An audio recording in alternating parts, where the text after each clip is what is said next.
Hop, devenir patient simulé en éducation médicale. Donc, le but aujourd'hui, c'est un peu de parler de qu'est-ce que c'est qu'un patient simulé et comment on peut devenir patient simulé, comment on peut être recruté, qu'est-ce qu'il faut comme qualité, habileté pour être patient simulé.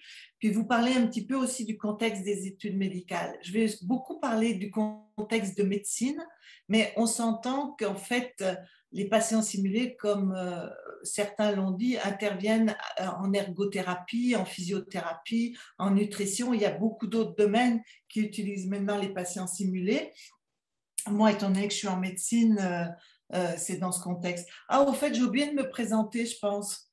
Euh, Comme si je pense que je suis super connue puis qu'il n'y a pas besoin de me présenter. Veuillez m'excuser. C'est parce que quand je vois plein de gens nouveaux. Donc, je suis Isabelle Burnier, je suis la directrice des compétences cliniques à la faculté de médecine au volet francophone. Et je suis la responsable des cliniques simulées. Donc, je fais ça depuis, j'ai repris le poste, je pense, en 2005 ou quelque chose comme ça. Donc, ça fait plusieurs années que je travaille avec les cliniques simulées, les patients simulés. Je fais beaucoup de projets de recherche à ce sujet. Mon but étant de former les patients simulés le mieux possible parce que c'est pas inné, on n'est pas tous habiles à être patients simulés.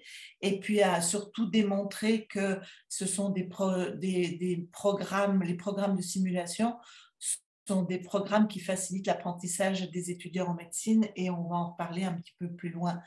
Car c'est évident qu'un étudiant en médecine, il ne peut pas apprendre sa profession sans un patient.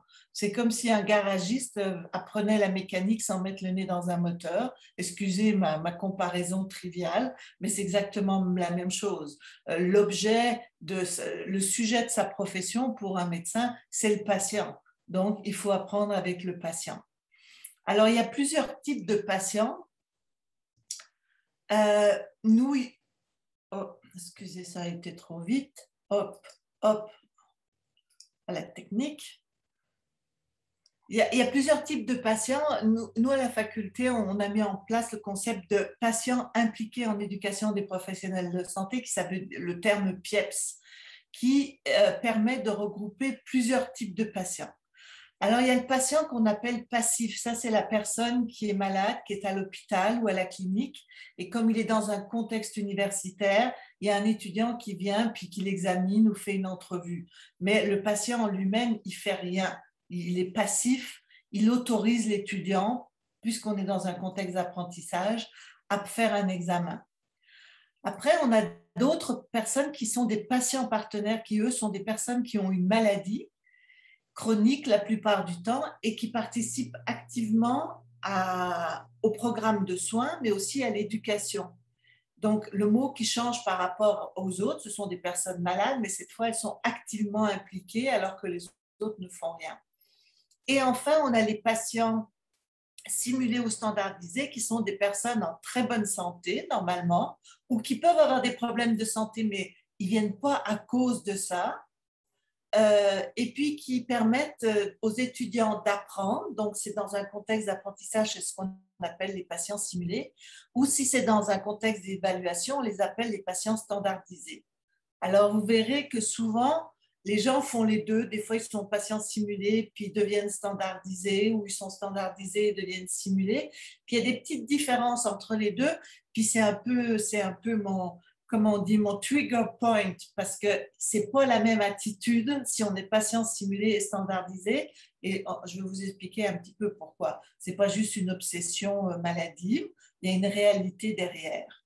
Je vois Fanny qui rit parce qu'elle me connaît, elle m'a entendu parler de ça très souvent.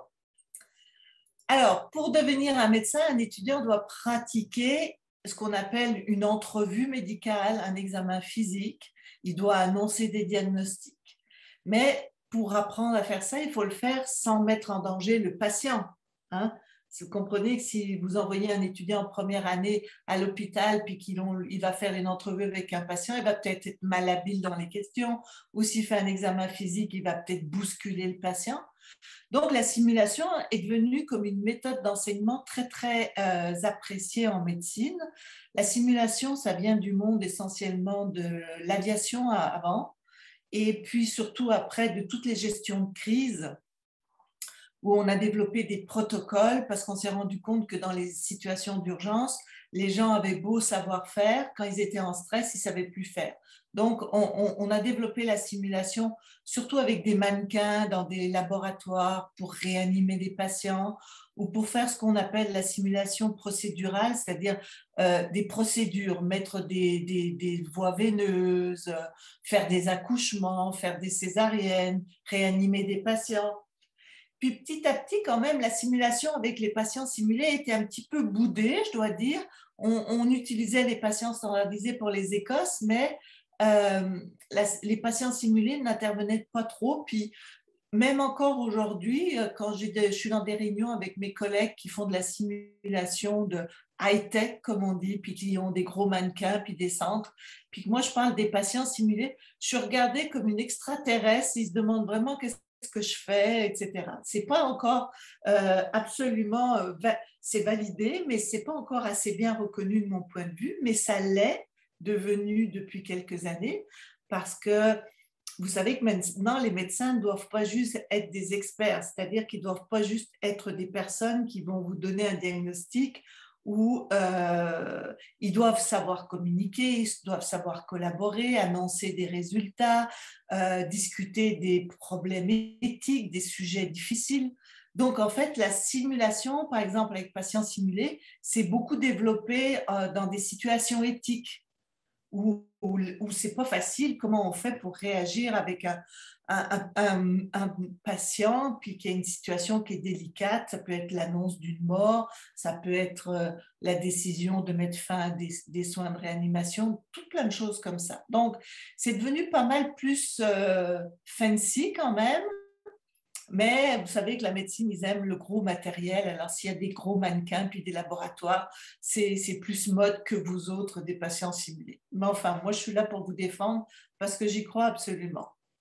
Alors, à la faculté de médecine, les étudiants, ils apprennent au pré-externat, c'est-à-dire avant d'aller en stage à l'hôpital. Ils ont 2 années durant lesquelles ils font des DAC et des cliniques simulées.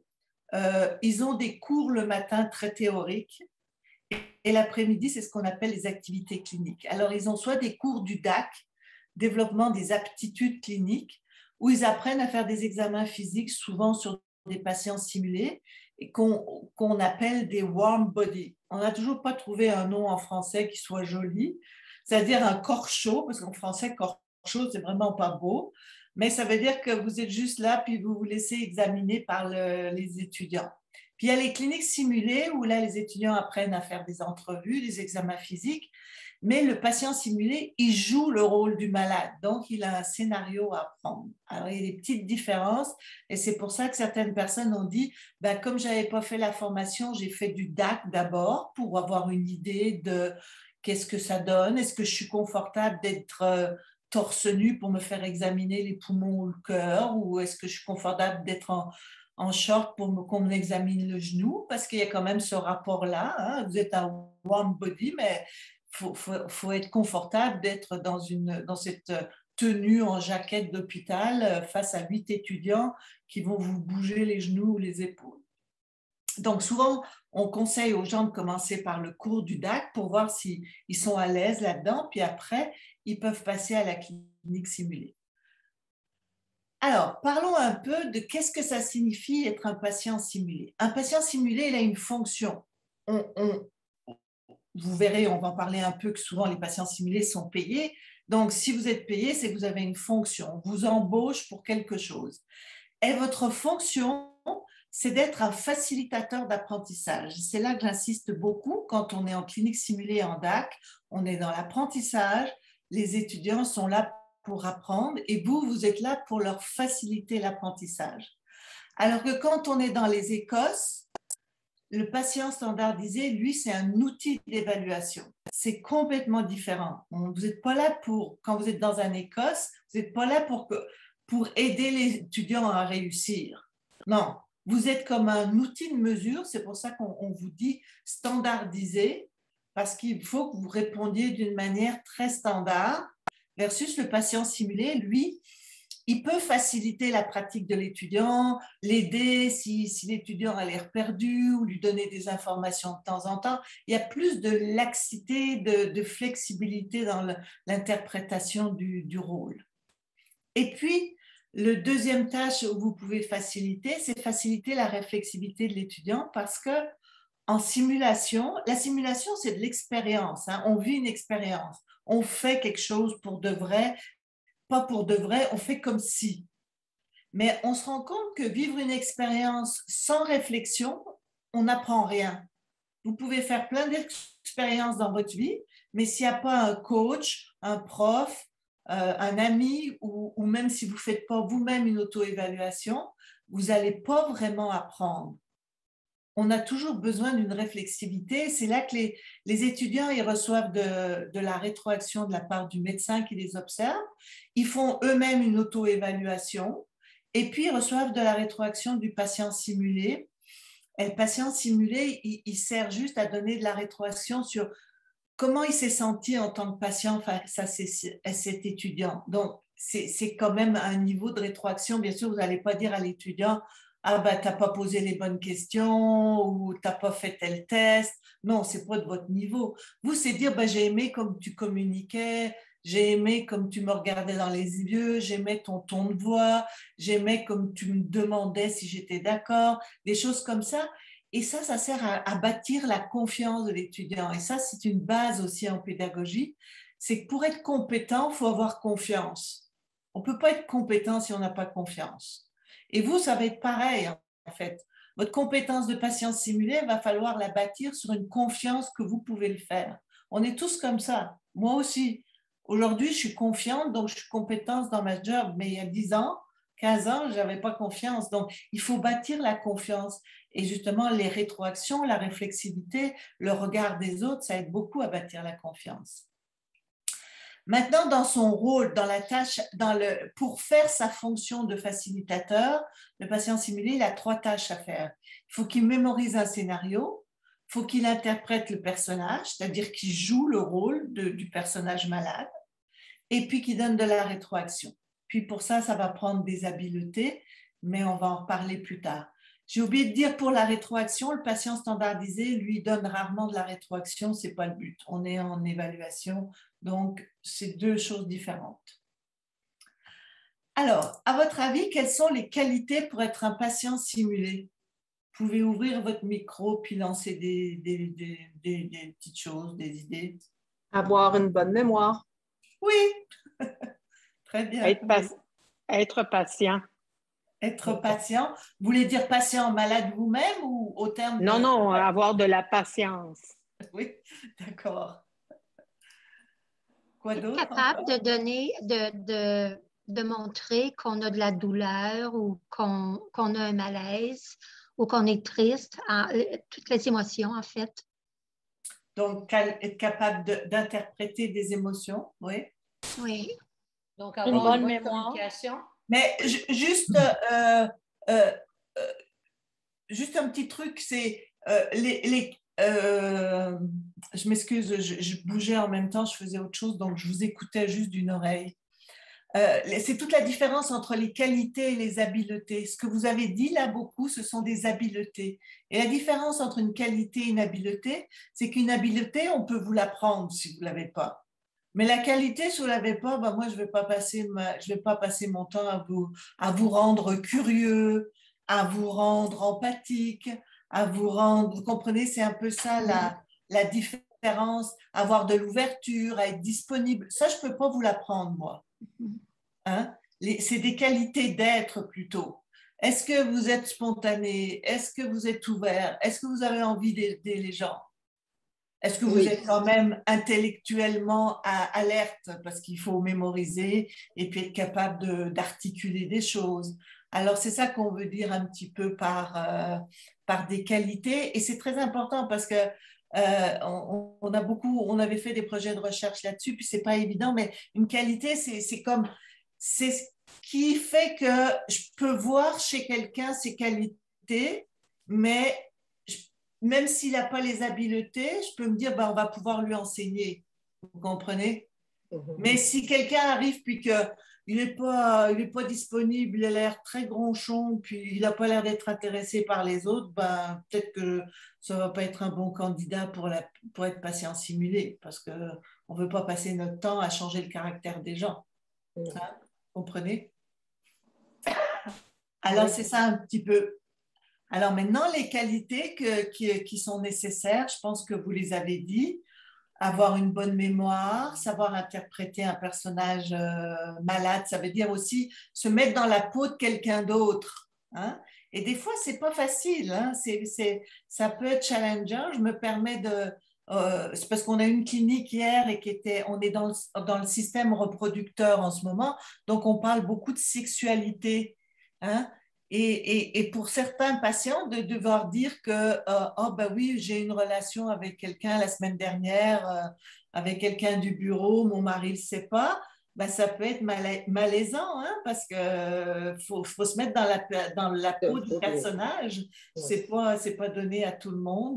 Donc, il y a des petites choses. Il faut savoir qu'est-ce qu'on peut interpréter, et comme vous l'avez dit tout à l'heure, interpréter toutes les émotions, ben, il y a peut-être des émotions qu'on a du mal à interpréter ou que, bon. Donc, c'est ça. Il faut savoir, puis ça peut s'apprendre. Puis, il faut avoir quand même un petit sens de l'observation du comportement de l'étudiant, c'est-à-dire être capable de, pendant qu'on joue le rôle, de voir l'étudiant, ben, est-ce qu'il est perdu, comment je peux l'aider. Et ça, c'est la partie la plus difficile. Parce que si on fait le parallèle avec les acteurs, chose que je ne veux jamais faire, mais un acteur, il joue, oui, il peut se rendre compte si la salle rit ou pas, ou rit pas pendant sa prestation. Ben, vous, c'est un peu la même chose, hein, puisqu'il va falloir vous adapter des fois pour pouvoir observer. Donc, c'est vraiment une interaction, hein, c'est un dialogue entre un étudiant qui pose des questions, puis un patient simulé qui répond. Alors, c'est ça l'exercice. Quels seraient les avantages à être patient simulé, selon vous? C'est une meilleure façon pour l'étudiant d'apprendre. Apprendre, oui. Oui, alors ça, c'est pour l'étudiant, mais pour vous, qu'est-ce qui vous motiverait à venir comme patient simulé? C'est valorisant. C'est valorisant de pouvoir les aider. On se sent bien d'avoir fait ça. En tout cas, je parle pour moi. Oui. C'est valorisant pour vous, oui. Moi, j'aime bien voir le développement de l'étudiant quand il commence là, au début de la première session, là, puis juste au bout de 2-3 mois, tu vois déjà la différence. Je trouve que c'est vraiment gros. C'est vrai, c'est vrai. Je trouve ça très intéressant. Contribuer à l'apprentissage de l'étudiant. Oui, pour sûr. Donc, il y a beaucoup une notion de service, d'aider les étudiants, hein, beaucoup. La curiosité. Curiosité, oui. Oui. C'est aider notre relève. Oups, que je trouve que j'apprends moi-même, des fois, j'ai des scénarios, puis là, ça va dire des affaires comme celui que j'avais là une semaine. Là, j'ai fait des recherches sur l'Internet, voir c'était quoi. Ça, c'est vrai, c'est un bon point, Ginette. J'en profite pour dire que, par contre, on n'est pas là pour faire des diagnostics. Non, non, mais donc, je trouve que ça nous aide plus. Je le précise parce que j'ai déjà eu ça. Donc, je le précise que les cliniques simulées, ce n'est pas un lieu où je vais vous faire des diagnostics, où on va en profiter pour avoir un diagnostic. Mais c'est un bon point. Je trouve que ça n'aide des fois, ça n'aide plus à jouer le rôle. Ah oui, tout à fait, tout à fait. Donc, on pourrait dire quand même que, faut être honnête, j'appuie sur tous les boutons, l'avantage, il peut être financier et philanthropique. Vous avez beaucoup parlé d'idée d'aider les autres, donc il y a quelque chose de philanthrope. Puis un petit avantage financier, bon, ça dépend des endroits, c'est pas toujours payé pareil. Mais il ne faut pas compter de ça. C'est souvent un à côté, je pense, mais de ce que je connais des patients simulés qui viennent souvent, il y en a qui se payent des voyages mettent l'argent de côté, puis ça leur paye un voyage. Alors, bon, il faut en faire beaucoup, mais je pense qu'au bout d'un moment, si on est économe, ça marche. Alors, je vais juste récapituler ce que vous avez dit essentiellement, puis ça avait été dit déjà dans d'autres projets de recherche, acquérir le sentiment d'être utile en contribuant au progrès de la science, à la société, à la formation des professionnels de santé, aussi aider les étudiants à comprendre l'importance de l'empathie du praticien envers son patient. Puis il y a aussi appartenir à une collectivité qui valorise. Et ça, c'était aussi, c'est-à-dire que les patients simulés, ils font quand même, ils sont un groupe, hein. Et d'abord parce que vous vous retrouvez assis dans un après-midi dans les salles de cours, puis entre les pratiques, vous pouvez discuter entre vous. Il y a 30 minutes de briefing avant, donc vous connaissez.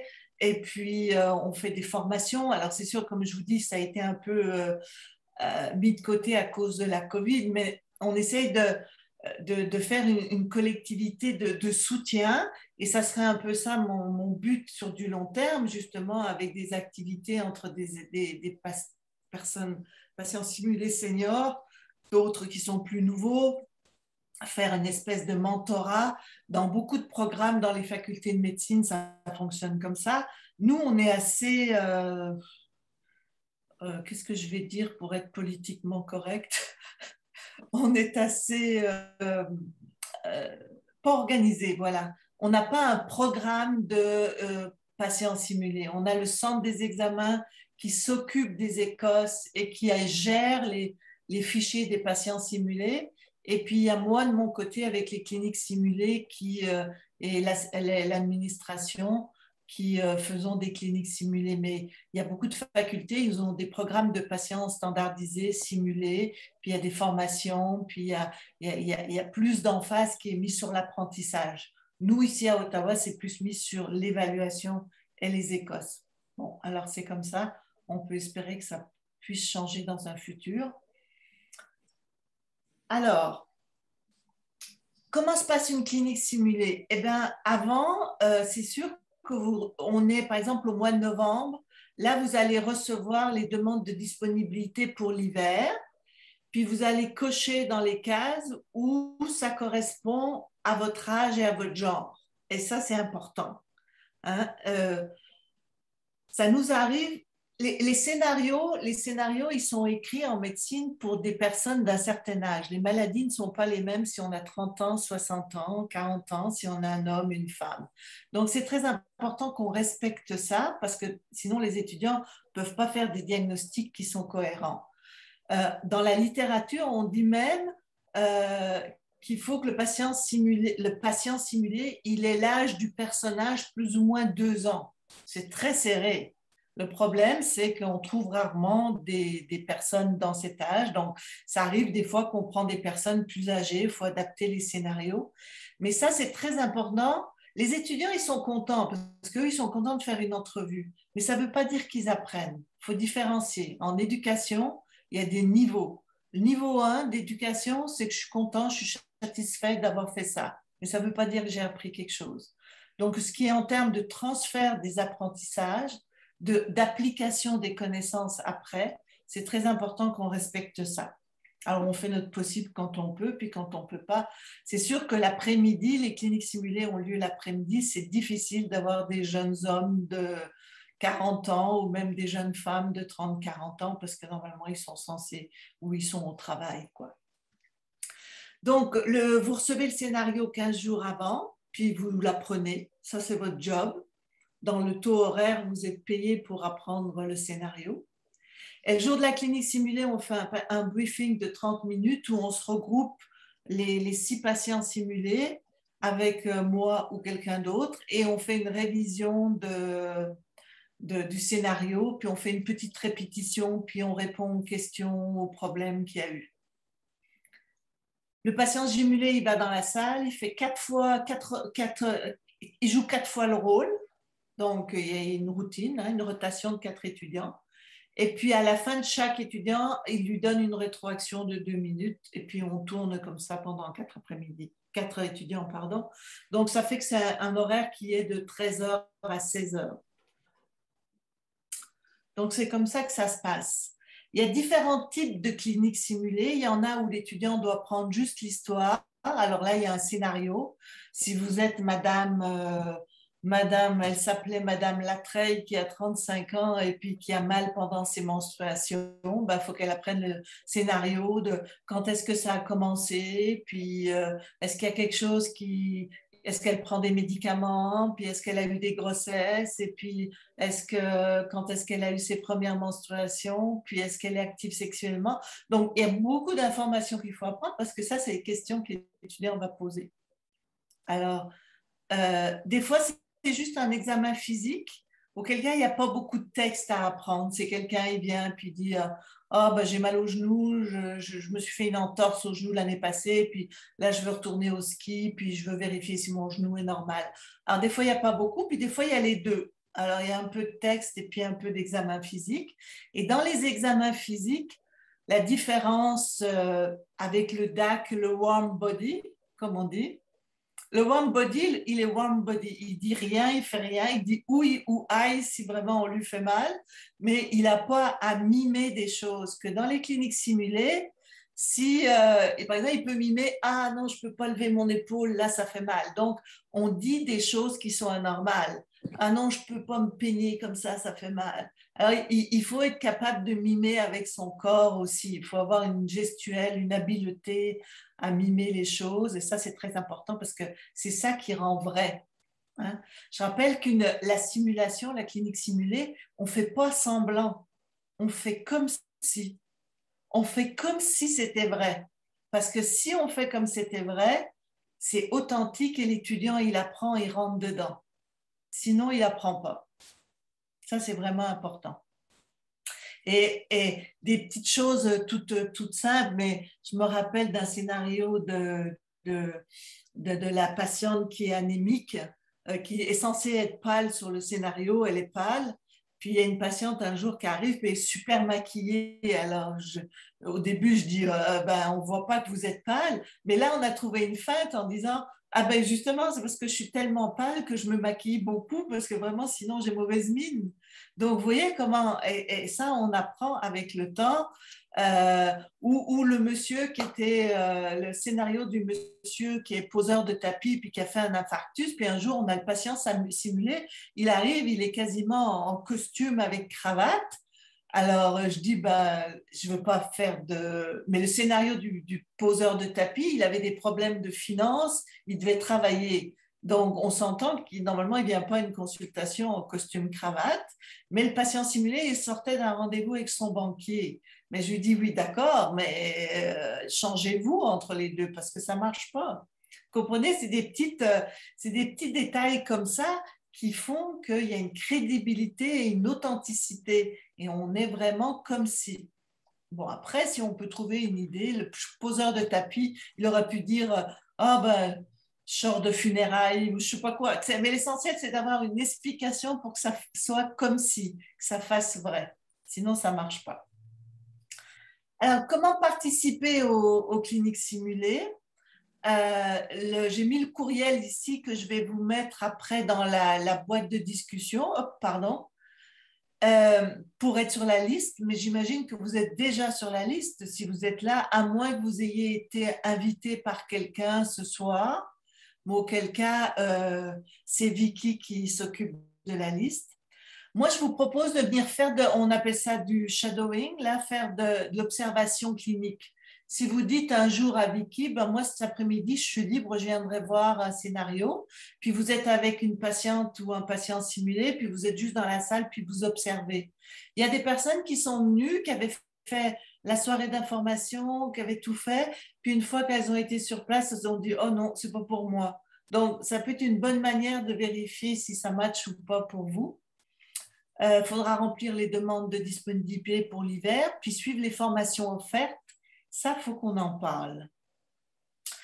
Alors, avant d'aller plus loin sur les formations offertes, je veux juste dire qu'il y a plein d'autres façons d'être patient simulé et qu'avec Saskatoon, depuis 3-4 ans, parce que j'allais donner de la formation là-bas, on fait des cliniques simulées linguistiques. Donc, le but, c'est qu'il y a des patients, c'est pour permettre aux étudiants en minorité francophone de faire des entrevues en français avec des patients.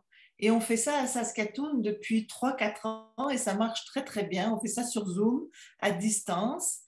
Et cet été, j'ai travaillé avec Pierre, que vous voyez avec peut-être sur la Pierre qui est du réseau santé en français de la Nouvelle-Écosse. et on a fait une formation en ligne pour les patients simulés en compétences linguistiques.